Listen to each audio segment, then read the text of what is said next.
There are at least a couple of reasons why changing the budget rule, I think, is outright stupid. I'll mention what they are. But also I'll mention why it wouldn't work. Even if it's changed, it wouldn't work.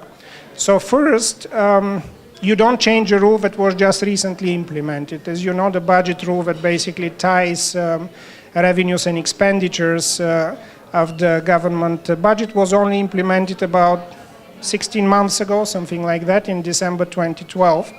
And the idea of that rule was basically to build confidence in the ability of the government to constrain itself.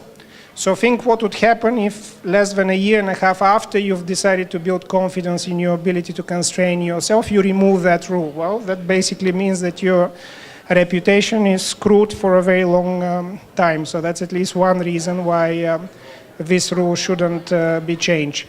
The second important reason, however, is that many current, in my view, analysts in Russia wrongly assume that if you allow the government to spend more across the board, basically if you lift this rule, that's actually going to help the economy, economic growth in particular.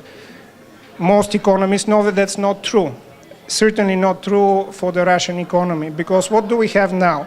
We have, it's not publicly maybe so nice to say that, but we have what's called stagflation, so very low growth, for this year I mean, for last year as well, maybe for next year. Very low growth combined with relatively high inflation by world standards. So basically the economy is stuck, but inflation at the same time is growing. What's going to happen if you release the budget rule? And I'll try to convince you in a minute why. Basically, the growth would not change, and you're going to boost up inflation a lot, and that's further going to reduce both the possibility for further growth, but most importantly, it will screw up your sector, the financial sector, because it's going to become a lot more difficult to plan long-term investments. Why do I think that the problem currently in the Russian economy is not going to be basically resolved if the government suddenly started spending more money? And this is the third point and final point I want to make. So let's think of what is it that is the problem currently in the Russian economy. Well, there are many problems, you probably know them, but I'm talking about the long-term problems. One problem that we all know, but is actually very little discussed in the government, by the government experts, is the one of demography.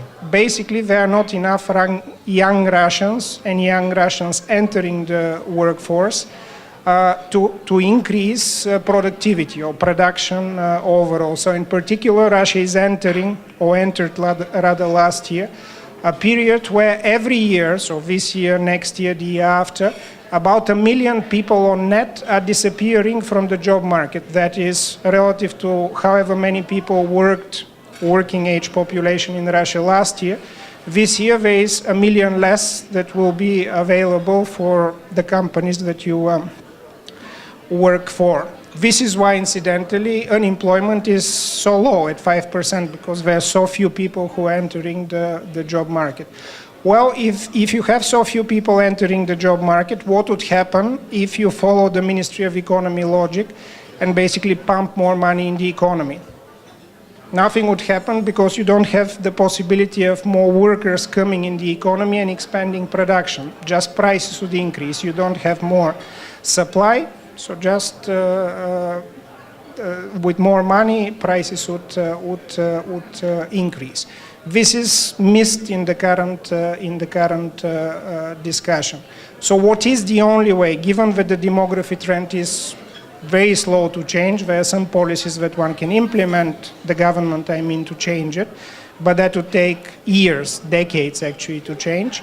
You take this as a given, so you say if we want to have higher economic growth, we don't have one of the important factors of production, that is human capital, we cannot increase it. It's constant. So what can you do? Well, the only way that it can increase economic growth, is to increase the other factor of production, namely capital. What that means, investment by the private sector, so increase capital investment by the companies, and increase government investment, but only in the capital sector that is infrastructure.